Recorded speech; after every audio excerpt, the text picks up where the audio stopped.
우리 첫 번째는 지난주에는 어떻게 시험에 대해서 우리가 어떤 자세를 가져야 되는가. 오늘은 이 시험을 어떻게 극복할 것인가 하는 문제입니다. 신앙은 결국 우리에게 오는 여러 가지 어려움들을 어떻게 극복을 해내는가, 여기에 따라서 인생의 하늘과 땅 차이가 납니다. 이걸 제대로 극복하지 못하면 완전히 급전직하로 인생이 굴러떨어집니다. 근데 이것을 잘 통과하면은 최고의 영광의 자리까지 올라갑니다. 그래서 우리가 믿음을 가지고 나에게 주어진 여러 가지 어려움과 상황을 극복하느냐, 그거는 뭐 최고의 기회로 우리에게 주어진 것이지만은 회피하고 원망하고 와서는 안 될 것처럼 그렇게 하고 이래버리면은 세상에 다 망가집니다.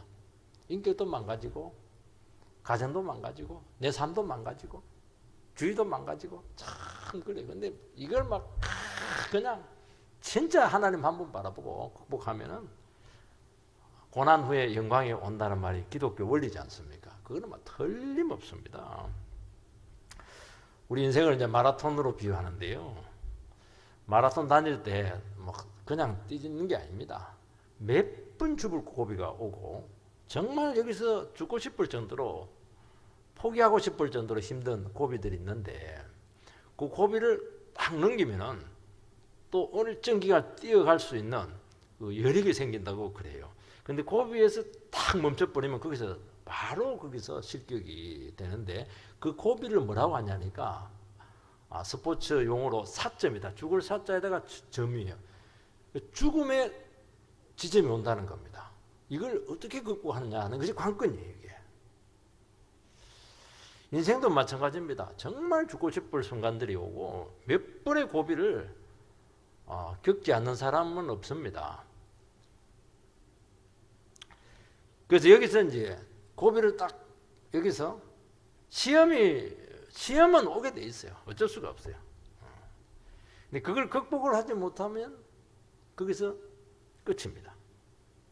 근데 잘 극복하면은 정말 영광의 삶이 펼쳐지게 되는 것이고, 삶이 이렇게 영광스러울 수 있구나, 하나님이 이렇게 복된 분이구나 하는 것을 정말 경험을 하게 된다는 것이니까, 우리 인생은 내가 막 출세가도를 달려서 정말 좋은 위치에 올라가고, 사실은 여기에서 결정이 나는 것이 아니고, 내가 이게 오고 있는 이 시련과 고난들을 이유는 모르겠어요. 이걸 내가 어떻게 대해서 이걸 어떻게 극복을 했는가, 여기에 다 걸려 있다고 성경은 말하고 있는 것입니다. 그래서 성경은 고난의 책이라고 말할 정도예요. 왜냐니까 인간 자체가 고뇌니까. 불교는 막 전부 다 108번에 전부 다 그냥 고뇌라고 보잖아요. 불교는 막 자기 힘으로 극복하는 것이지만은 우리는 하나님이 계시기 때문에 하나님과 함께 이 어려움을 100% 전부 다 이겨낼 수 있다. 그런 약속이 우리에게 임한 줄 믿습니다. 딱 세 가지를 여러분들께서 기억을 하시기 바라고요. 첫 번째는 우리가 물질의 문제, 빈부의 문제가 굉장히 시험거리가 될 수 있다는 것입니다. 예나 지금이나 마찬가지인 것 같아요. 가난하면 이거 축복 못 받은 것이고, 뭔가 실패자다, 성질을 착착 해나가서 올라가면은 성공인데 막 성질 못하고 막 그냥 명태, 이름도 없으면 명태잖아요 이게. 그럼 막 자꾸 마음이 낮아지고 기가 꺾이고 나는 인생 실패자다, 스스로에 대해서 또 자타가 그렇게 받아들인다는 겁니다. 이런 인생관을 가지고 있는 사람들은요, 인생의 목적은 딱 하나밖에 없어요. 가난 탈출이다, 성질이다, 출세다. 여기에 이제 인생의 목적을 잡는데, 그러면서 인생이 빈약해지고 실패로 가는 겁니다. 근데 부를 가지게 되고 명예를 가지게 되고 지위를 가지면은 스스로도 뿌듯해요. 그냥 합격하고 이러면 막 학자한테 제가 합격이라니까 막 너무 기분이 좋더라고. 그래서 막 벽에 붙어있는 합격자 명단을 몇 분 왔다 갔다 했어요. 내 이름 혹시 어디 갔나 싶어서. 성공자로 이렇게 막 여기는 거예요. 근데 그것까지는 좋다는 거예요. 근데 문제는 뭐냐니까 그 성공이 불안정하다는 것을 알기 때문에 그것을 유지하기 위해서 더 거기다가 인생을 건다는 거예요. 대학 갔으면 취직하는데 더 인생을 걸고 더 이렇게 가다 보면 막 그것이 인생이 끝나버립니다. 그리고 그 과정에서 엄청난 시험이 있고 유혹이 있고 그러면서 이 신앙과 멀어질 가능성이 굉장히 많다는 겁니다. 9절 10절 말씀을 보면은 낮은 형제는 자기의 높음을 자랑하고 부한 자는 자기의 낮아짐을 자랑할지니 이는 그가 풀의 꽃과 같이 지나감이라. 이 낮은 형제라고 하는 것은 쉽게 말해서 실패를 경험한 가난한 성도들 아니면 탈락된 성도들 이런 의미를 가지고 있습니다. 부한 형제는 성공해서 많은 재산을 가지고 있는 그 성도라고 볼 수가 있습니다. 성경에서 재물 자체는 선도 아니고 악도 아닙니다. 가치 중립적이죠. 그래서 성경에서 말할 때는 재물에 대해서 항상 그 태도가 문제입니다. 재물을 어떻게 바라보는가 하는 것이 굉장히 중요하고 이것을 신앙의 시각으로 보면 굉장히 복된 것이지만은 이것을 세상적인 시각으로 바라보게 되면 이것은 전부 다 시험거리가 될 수 있다는 것이죠. 우상도 되기도 하고 사람을 죽이다 살렸다 하기도 하고 우쭐하기도 하고 무시하기도 하고 이렇게 한다는 거예요. 기죽기도 하고 이렇게 한다는 겁니다. 굉장히 힘이 있는 거예요. 이게 재물의 문제가. 벌써 야고보서의 초반전에 벌써 재물이 나와버리잖아요. 지금도 그렇지만은 그때도요. 가난한 성도들이 굉장히 많았고 그 안에서 빈부의 격차 이 문제들이 굉장히 심각했다는 것을 알게 되고요. 이 장에 가면 바로 그 문제 또 다시 거론이 되는 것입니다. 가난한 성도는 무능한 것도 아니고 가난하다고 해서 또 더 거룩한 것도 아니에요. 부한 형제는 특별한 것도 아니에요. 그렇게 여기지 말라는 겁니다. 그 손해기 때문에 그렇게 했다는 거예요. 왜냐하면 가난이나 부가 믿음 생활을 결정하거나 삶의 질을 결정하는 것이 아니기 때문입니다. 바울 사도가 얘기했잖아요. 나는 부한데도 처할 줄 알고 가난한 데도 처할 줄 알고 일체의 비결을 배웠다. 내게 능력 주시는 자 안에서 모든 것을 다 할 수 있다는 것입니다. 그러니까 바울 사도는 나는 뭐 가난하든 부하든 상관이 없다는 거예요. 나 그 어떤 상황에서 믿음을 살아낼 수 있다는 거예요. 그리고 가난하게 하고 부하게 하는 것은 하나님께서 해주신다는 거예요. 해주신다는 거예요. 거기에 대해서 자유해야 나에게 주시는 능력으로 하나님 나라를 위해서 정말 가치 있는 인생을 살기 때문에 자족신앙을 하는 것이 자족신앙 자체를 찬양하는 것은 사실은 아니에요. 왜냐하면 이 세상의 가치에 대해서 좀 여유가 있어야 정말 영원한 가치에 대해서 우리 인생을 투자할 수가 있거든요. 그래서 여기서 나오라는 것입니다. 물질은 삶을 정말 편안하게 하고 쉽게 하고 좋아요. 여러분 돈이 많은 건 좋은 겁니다. 돈이 없으면 정말 살아가기 힘듭니다. 저 세대만 그렇고 위 세대는 거의 가난하다고 봐야 돼요. 등록금이 어디에 있어요. 돈이 없어가지고 학교 못 가고 이러면 평생 가슴에 맺혀 있잖아요. 이게. 근데 신앙적으로 보면은 얼마든지 달라질 수가 있습니다. 가난하면은 믿음으로 살 가능성이 참 많습니다. 이 가난한 사람들이 교회 많이 들어와요, 확실히. 역시 은혜는 낮은 데를 만다고요. 노예들 이런 사람들이 은혜 많이 받아요. 그 하나님을 의지할 수 있는 아주 그 유리한 조건입니다. 다 갖추면 기도 안 하거든요. 역시 그 물질을 사람들을 의지할 수밖에 없어요. 그리고 신앙생활 하는데도 간절하지가 않아요. 왜냐니까 있으니까. 그러니까 도리어 많은 것이 영적으로 봤을 때는 불리할 수 있다는 거예요. 손해가 될 수 있다는 것입니다. 또 많이 가지고 가면 그게 책임인데 그 관리하는 것이 쉽습니까? 없으니까 그냥 기도할 시간이 더 많거든요. 그리고 역시 견물생심이라고 하나님보다는 이 물질에 매일 가능성이 참 많다는 겁니다. 신앙적으로 보면은 훨씬 그 의미가 달라질 수 있다는 것입니다. 우리가 믿음 생활을 하고 신앙생활을 하다 보면은요, 처음에는 안 그래요. 처음에는 이게 굉장히 결정적인 요소인데요. 어느 정도 신앙생활을 하고 성숙해지고 이렇게 되면은 재물이 인생의 결정적인 요소가 아니라는 겁니다. 있으면 너무 좋아요. 없어도 뭐 살만해요. 우리는 뭐 그걸 막 없는 게 너무 좋다, 그것도 이상한 거예요. 없는 게 뭐가 좋아요. 확실히 믿음이 없는 사람은 신앙생활을 이렇게 해보면요, 물질이 굉장히 약하다는 것을 알게 되고 굉장히 시험이 되고요, 불안해합니다. 그래서요, 그 성도가 11조 내기 전까지는 막 손이 들들들들 떨려요. 이게 절대 쉽지가 않아요. 신앙이 자라게 되면은 하나님께서 내 인생을 붙들고 계시고 우리 가정을 지켜주시고 그 믿음이 딱 생깁니다.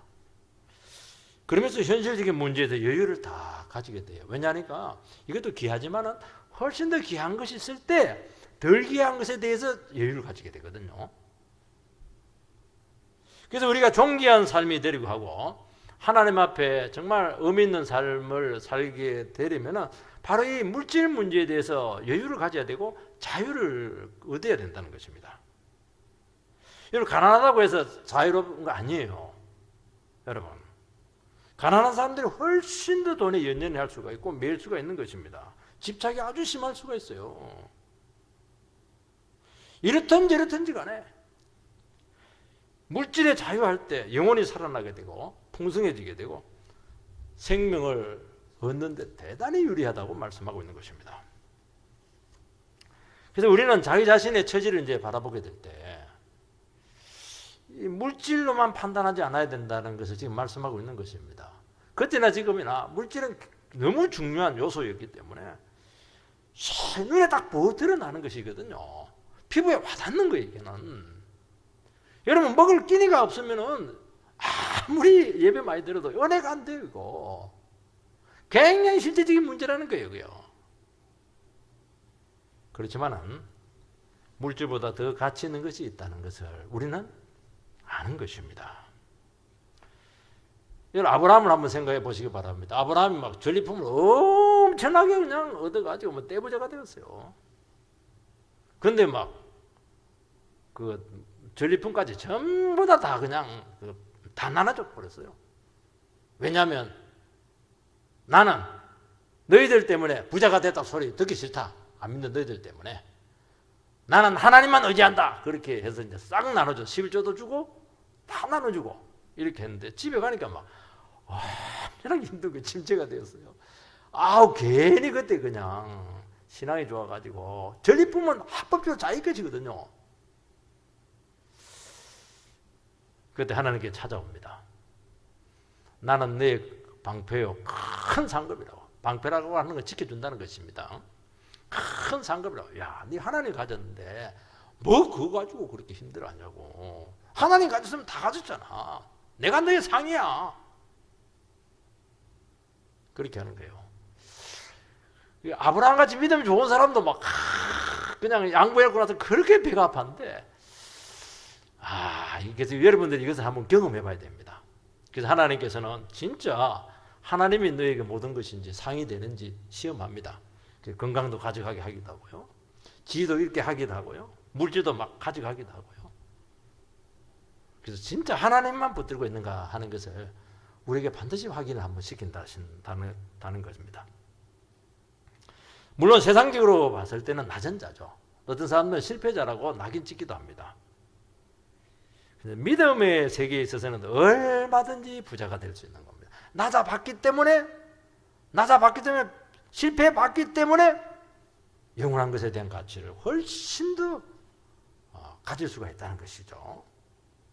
그러니까 하나님 말씀으로 살 수 있는, 은혜로 살 수 있는 너무나 좋은 조건이 주어졌다는 것입니다. 부자는 낮아짐을 자랑하라고 말씀하고 있습니다. 이 사람들은 뭐 능력이 많을 수도 있고 또 공부를 많이 할 수도 있고 유리한 조건일 수도 있고 이렇든지 저렇든지 간에 이 사람들은 세상에서 두각을 드러낸 사람들이고 쉽게 가질 수 있는 여건을 가졌다는 것이죠. 그렇지만은 이건 모든 것은 아니라는 것입니다.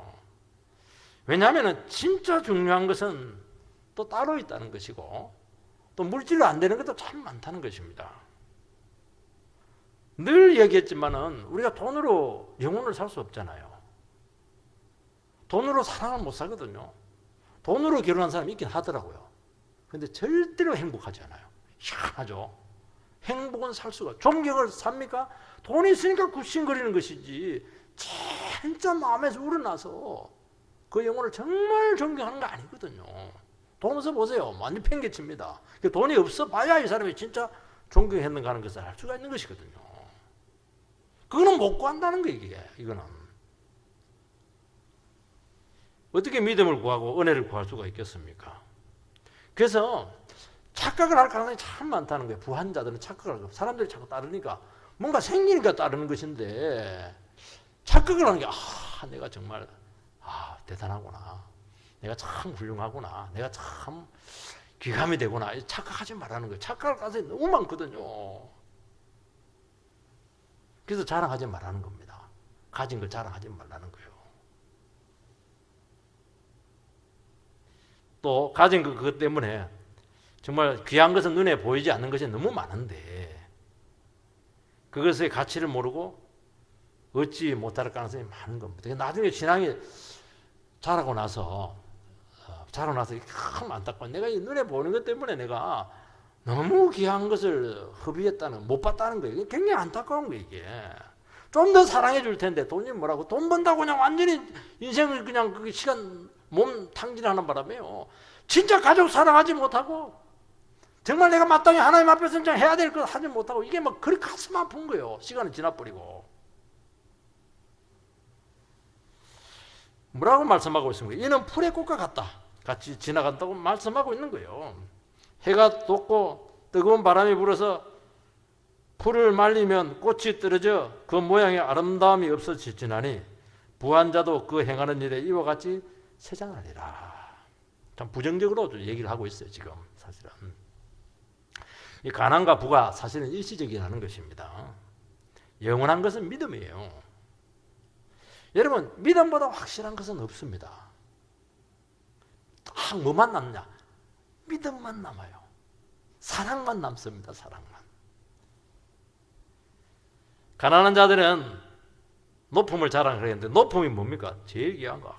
나 가난 때문에 믿음이 자랐어. 그거는 자랑이에요.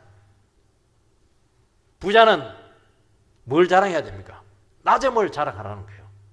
부자가 어떻게 낮아질 수 있어요? 내 부자 아니다 그러면 낮아지는 거예요.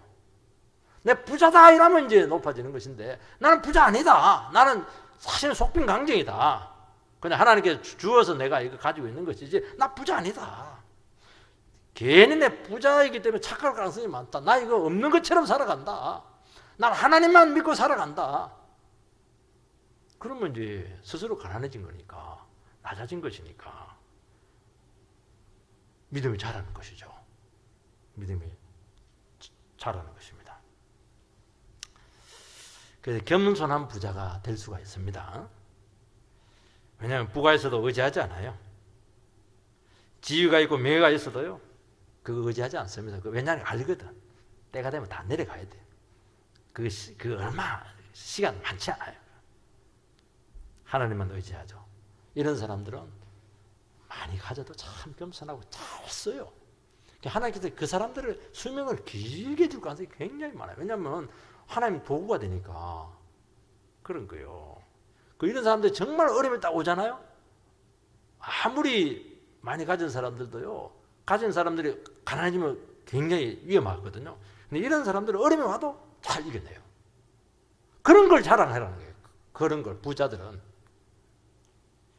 한 번씩 정말 미국에서 막 박사학위 가지고 아주 국립대학이 좋은데 교수님으로 계신 분들이 있는데 한 번씩 겸손한 분들이 있어요. 되게 뭐 잘나고 많이 배우고 이러면 말은 겸손하다 이렇게 하는데 그 티가 나요. 나는 엘리트다. 나는 잘났다. 한가지 오만한 티가 나는데 진짜 겸손한 사람이 있어요. 티가 안 나요.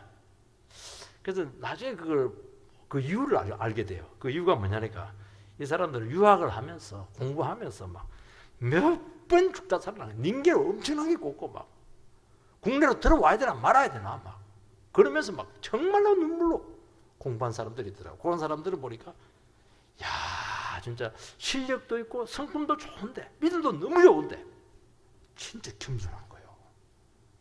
아 정말 존경이 됩니다. 그런데요 세상에서도 변변치도 않은데 뭐 얼마나 도도하고 아람무인인지 좀 있다고 해서 말이죠. 유세를 부리는데 오래 못 갑니다. 절대로 오래 못 가요. 아름다운 꽃일수록 떨어지면 더 추한 거예요. 그래서 우리는 뭘 해야 되느냐? 정말 겸손하고 믿음 좋은 사람 만나면 그게 부러워야 돼. 그게 왜 나는 저 사람처럼 살지 못할까? 훨씬 조건이 좋은데도 막 그러면 시기집이 나는 거예요.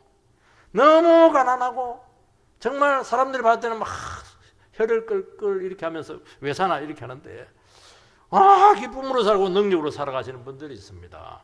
그럼 도전이 돼야 돼. 왜 도전이 돼야 되냐면은 상은 그 사람들이 다 가져가거든요.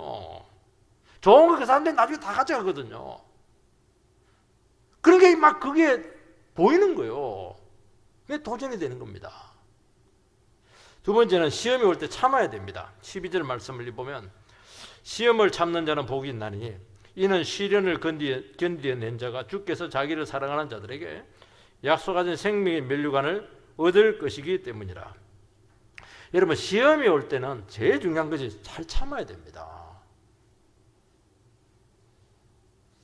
왜냐하면 시험이 한번 일단 왔다 이렇게 하면은 대부분 당장 끝나는 경우가 거의 없어요. 그래서 반드시 일단 일정 기간이 지나야 되고 그 과정을 반드시 거쳐야 될 때가 참 많습니다. 특히 하나님 백성들은 하나님께서 시련의 터널에 딱 집어넣으면 그 터널을 통과해야 돼요. 성도에게 시험은 연단의 기회가 되기 때문에 하나님께서 한번 딱 연단을 시킬 때는 충분히 겪게 할 경우가 대부분이라는 겁니다. 그래서 시련이 올 때는 모르는데 일단 왔다 하면은 이 언제 끝날지 잘 가늠이 되지가 않습니다. 그래서 시련이 오면 어떻게 해야 되냐? 죽었다 생각해야 돼요.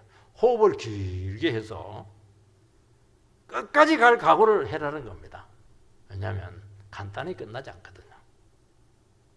이때 막 스스로 살리고 막 발버둥 치고 그렇게 하면 그 터널에서 빠져나올 수 있겠는가? 못 빠져나옵니다. 하나님 체인에 딱 들어가 버리면요 반드시 겪어야 돼요. 겪어야 돼요. 하나님 딱 때가 돼야 나올 수 있는 겁니다. 근데 반드시 끝은 또 있습니다. 여러분 시련 중인 분들이 한 번씩 신방을 하게 되고 만나보면은 대충 감이 좀 와요. 대충 등급이 좀 나옵니다. 이분은 참 아직 이 터널을 더 오래 좀 통과해야 되겠다. 그런 분들이 있는가 하면은 이분은 뭐 거의 끝나가고 있다. 끝머리에 왔다. 왜냐하면 그분이 그 시련을 참고 시련에 대해서 반응하는 것을 보면은 대충 감이 와요. 이런 분들은 시련의 의미를 알고 있고 담담히 받아들입니다. 근데 아직 갈등하고 있고 내 왜 왔습니까? 불안해하고 원망하고 와서는 안 될 것처럼 그렇게 막 힘들어하고 이렇게 하면은 상당히 기간이 많이 남아요. 초반전에 지금 들어가 있는 거예요. 그리고 막 세상 방식을 쓰거나 내 힘으로 막 어떻게 극복하려고 막 쫓아다니고 이런 거 보면은 힘만 들어요. 상황은 훨씬 더 어려워집니다. 그러니까 완주를 하지 못할 가능성이 많고요. 믿음으로 탁 돌아올 때부터가 이제 하나님 카운트다운이 되는데 그때까지는 믿음으로 탁 받아들이고 참기 시작할 그때까지는 그거 안 들어가거든요. 딱 주님 앞에서 내가 주님 이 고난 주님 손에 달려 있으니까 내가 주님 가게 끝까지 가겠습니다. 그때부터 시간이 척척 가는데 그 전까지는 그냥 생방어하는 겁니다. 그래서 빨리 이게 정리가 돼야 된다는 것입니다. 그리고 고난에는 끝이 있고 그 후에 영광이 있고 하나님께서 잃어버린 거 다 챙겨주고 고통당한 위자료까지 다 주고 몇 배로 축복해 주겠다. 그거 믿고 반드시 참아야 됩니다. 그거 못 참으면 상을 못 받아요. 저는 제일 바보가 사울이에요. 일주일 기다려, 일주일. 근데 막 벌레셋이 막 쳐들어오니까 막 그 30분을 못 참았어요. 제사 더 드리는 바람에. 제사 딱 드리니까 또 사물이 와버렸어요.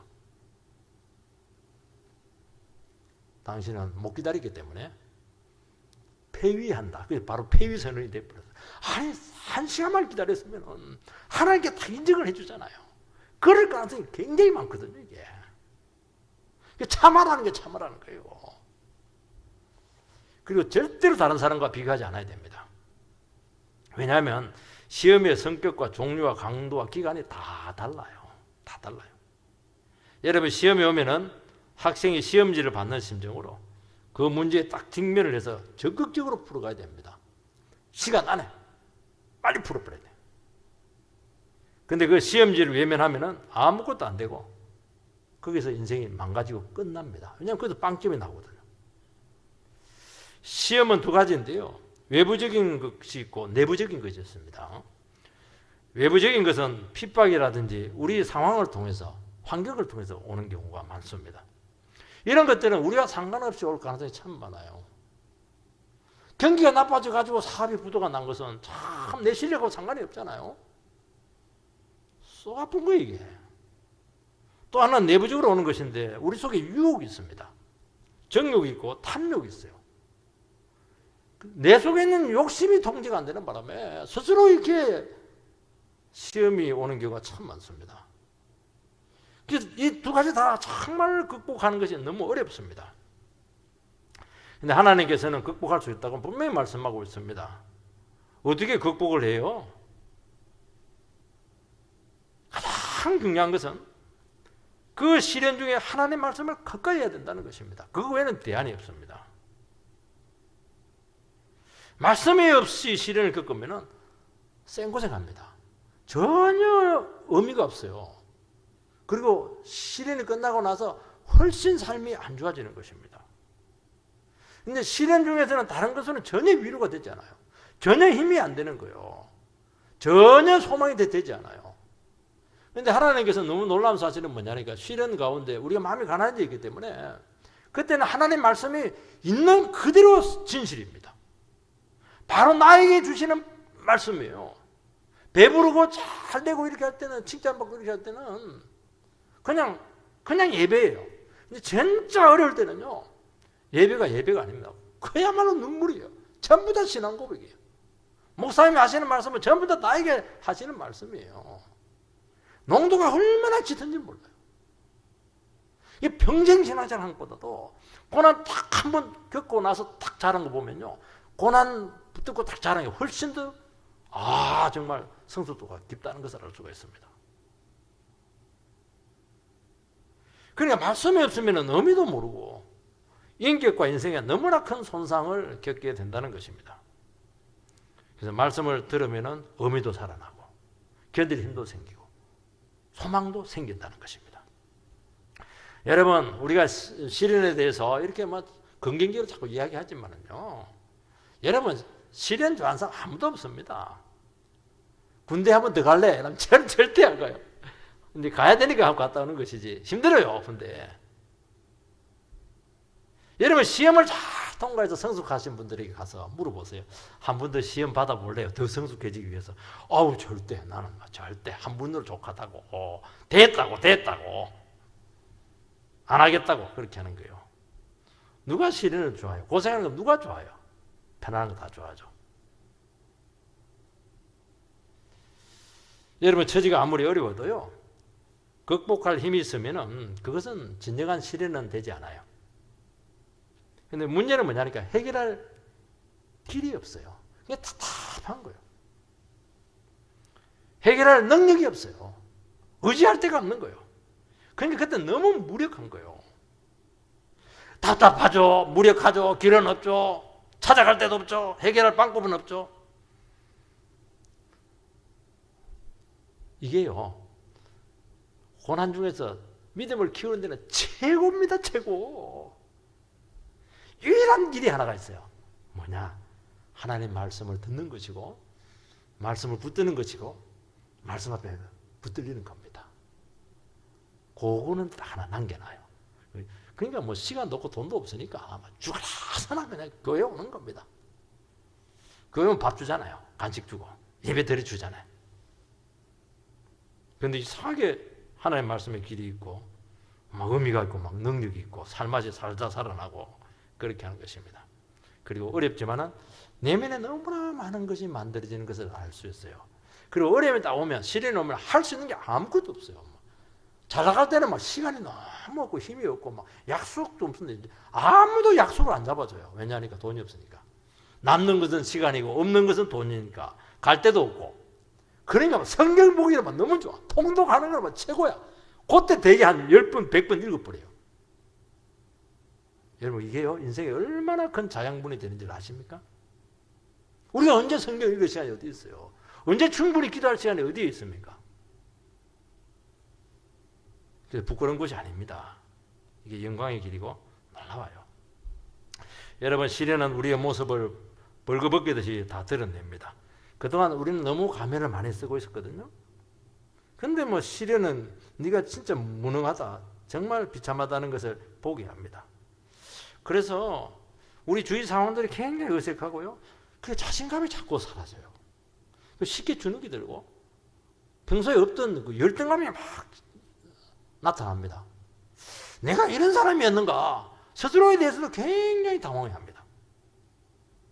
그래서 그걸 그대로 방치하면 허물어집니다. 이것을 극복할 수 있는 유일한 길은 또 하나밖에 없어요. 말씀을 가지고 내 자신을 자꾸 비춰봐야 돼. 새롭게 나를 비춰봐야 돼. 너 무능하지? 너 죄인이 맞잖아. 너 그동안 가면 쓰고 있었지 맞잖아. 이제 벌거벗은 상태에서 진실을 찾아라. 정직을 회복해라. 너 죄인됨을 인정해라. 너 아무것도 아니잖아. 너 흙등이잖아. 너 인생이잖아. 착각하지 말라는 거예요. 이 겸손을 배우는 것이 얼마나 위대한 일인지 아십니까 여러분? 그러면 삶의 군두대기가 확 떨어져 나가면서요. 절대로 엉뚱한 짓 안 해요. 이제부터는 사람들 막 죽게 세우니까 막 착각을 해가지고 막 감투 막 썼는데 절대로 감투 안 써요. 그거 다 군두대기거든요.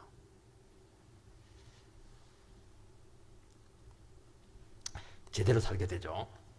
여러분 주님이 옳다고 인정할 때까지 시험을 참아야 돼요. 우리는 자꾸 스스로 합격 판정 이거 안 됩니다. 하나님이 됐다 이래야 되는 거예요. 아직 너는 안 됐어 그러면 안 되는 겁니다. 주님이 내 삶을 아시고 인정할 것을 알기 때문에 그때까지 우리는 잘 참고 견뎌야 됩니다. 기다리다가 막 욕심이 생기고 막 계산 주판 두드리고 이렇게 하면은 길어집니다. 인정 못 받아요. 여러분 하나님께서 우리에게 주시는 인정 기준이 있습니다. 합격 도장이 있는데 그게 뭐냐니까 딱 몇 가지만 들으면 감이 금방 와요. 나는 절대로 인간적인 방법 안 쓴다. 나는 100% 말씀 붙들고 하나님 인도만 받는다. 이런 말이 나오면 되게 합격 판정이 나와요. 나는 절대로 내 마음대로 세상으로 안 간다. 힘들지만 낙심하지 않고 무조건 감사한다. 거의 뭐 99.9% 합격 도장이 찍힐 가능성이 참 많아요. 다윗이 얼마나 연단을 오래 10몇 년 동안 견뎠습니까? 13년 딱 견디고 나서 합격증이 왔는데 합격증 평가 교수님의 그 평가 내용이 뭔지 알면 너는 내 마음에 합한 자다. 그게 합격증이에요. 너 어떻게 내 마음을 그렇게 잘하냐? 14년 동안 헤매면서 하나님의 마음을 딱 배웠어요. 하나님의 마음을 배워야 백성들을 하나님의 마음으로 다스리거든요. 합격증을 받은 게 합격증을 이게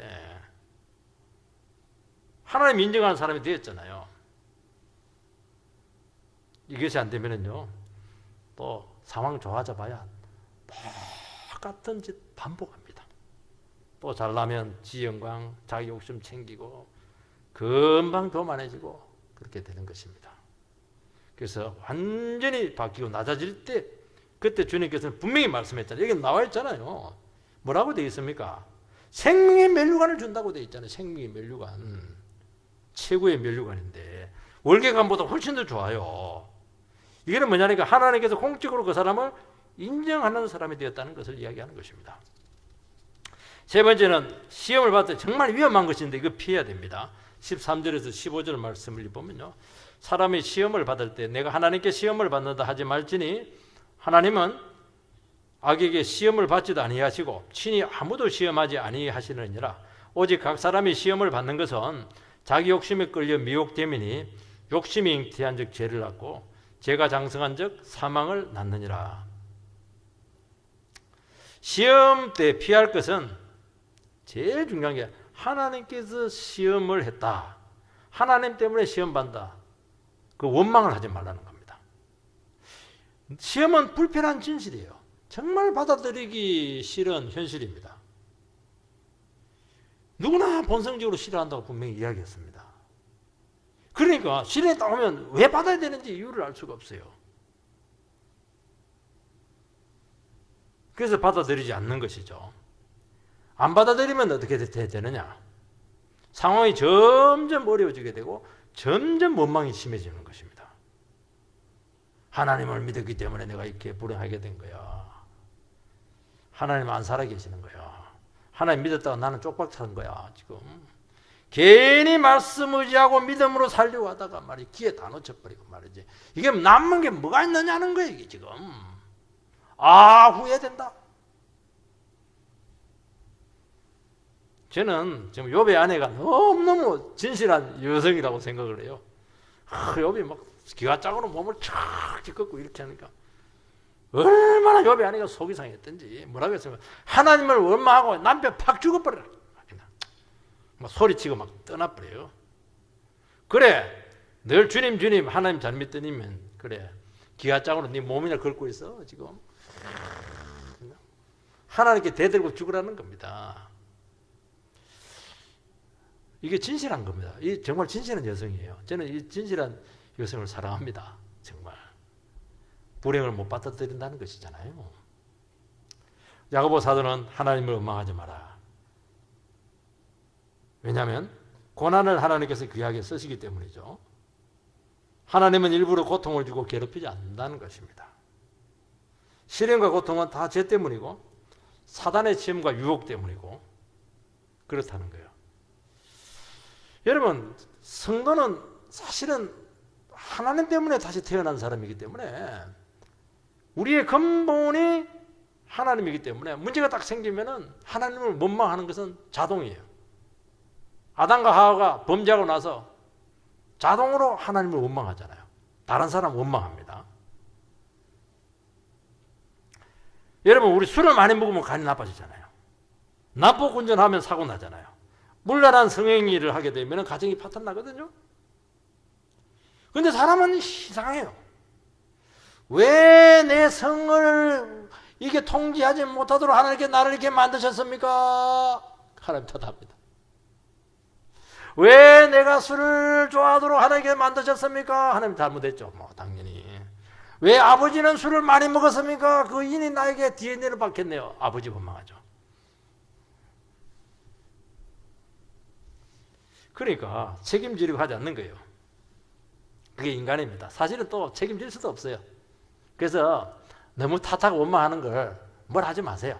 그렇게라도 해야 좀 표현이라도 해야 좀 속이라도 시원하죠. 그걸 너무 막 근데 야 너는 정말 무책임하다. 너무 그렇게 하지 마세요. 그렇게라도 해야 조금 살아가요. 책임의식이 있어야 되는데 이 책임의식이 안 되는 거예요. 이게 책임의식은요 하나님 사랑을 많이 받아야 돼요. 하나님 앞에 서야 돼요. 그래서 처지가 어려워지면 자꾸 부정적이고 어둡고 죄된 생각을 하는 것이 본능이에요. 속단하게 되고 책임 전가하게 되고 자기 상태가 안 좋으면 모든 것이 원망 덩어리입니다. 뭐라고 했습니까? 절대로 시험 중에 입을 조심해야 되고 원망하지 말라는 거예요. 되는 대로 생각하지 말라는 것을 이야기하는 것입니다. 왜냐하면 일단 일어났어요. 인정하라는 거예요. 여러분 현실을 딱 직시하고 인정하는 것 자체가 왜 중요하냐면 그때부터 하나님을 원망하잖아요. 그때부터 입이 딱 다물어져요. 나에게 이런 일이 생기면 안 되는데 막 계속 너무 불평해요. 어느 순간 입이 딱 막아졌는데 그 사람 보면 내 책임이다. 그건 내 자식이다. 누가 책임지냐는 거예요. 이거. 그때부터 딱 입이 다물어지고 기도가 나오는 거예요. 그러면 자기 책임으로 딱 돌립니다. 책임 못 지지만 자기 책임으로 돌리는 거예요. 그렇지만 하나님께서 그때부터 그 사람을 책임져서 이루어 갈 것입니다. 그리고 고난을 대처할 수 있는 힘이 생기는 거예요. 그때부터 사람을 상대하지 않아요. 자기도 분석하지 않아요. 그때부터 하나님을 상대를 합니다. 그러면서 하나님을 닮아가기 시작하고 정금으로 바뀌기 시작해요. 여러분 어려울 때 누구를 상대하라고요? 하나님을 상대하세요. 다윗처럼 하나님의 마음을 배울 거예요. 하나님의 거룩하심이 입혀지게 될 거예요. 죄가 회복될 거예요. 치료될 거예요. 사람이 완전히 달라져요.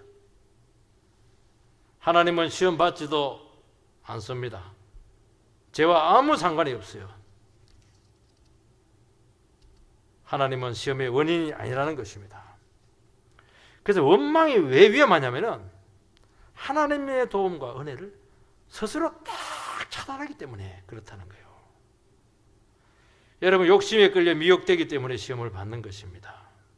우리 속에 유혹이 없고 정욕이 없으면 반응을 안 하잖아요. 왜 유혹에 넘어갔어요? 자기 속에도 욕심이 있었잖아요. 정욕이 있었잖아요. 사람이 넘어질 때 보면요, 돈에 약한 사람은 반드시 돈에 넘어져요. 여자에 약한 사람은 반드시 여자에 넘어집니다.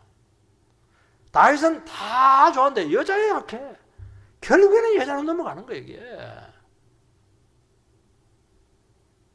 그거 안 치료되면은 인생 망치는 것은 시간 문제라는 거예요, 이게. 여러분, 우리 안에 약한 부분들이 있고 욕망이 있고 그것은 언제라도 내관에 대해서 폭발할 가능성이 너무 많다는 거예요. 폭발하면 끝나는 거예요. 우리는 불씨가 너무 많아요. 죄된 불씨가. 얼마나 죄의 친화력인지 몰라요. 불이익이 안 돼서 그렇지. 딱 노출되면요, 딱 넘어집니다. 그래서 우리는 하나님께서는 어떻게 하느냐? 그 고난을 통해서 너 속에 있는 약한 점을 직시해라. 욕심과 정욕을 직시해라. 그 거북을 가지고 몸부림치면서 새롭게 태어나라는 것입니다. 시험과 싸우면서 하나님께 나가면 하나님 그걸 치료해줘요. 그래야 성공적인 인생이 된다는 것입니다. 오늘 우리 시간 주님 앞에서 우리 자신의 모습을 보게 되기를 바랍니다. 시련은 힘들지만 하나님을 상대해서 반드시 여러분들께서 이겨내야 될 뿐만 아니라 우리 각자 약한 부분들이 다 있는 거예요. 입이 그냥 문제가 된 사람이 입으로 항상 망해요. 잘 해놓고 말 한마디 잡으면 돼가지고 점수 다 까먹어버리거든요. 그 입이 찢어져야 돼요. 입이 해결해야 돼요. 우리 그런 부분들 가지고 주님 앞에 나가서 정말 남아있는 생이 복되게 되기를 주의 이름으로 축원드립니다.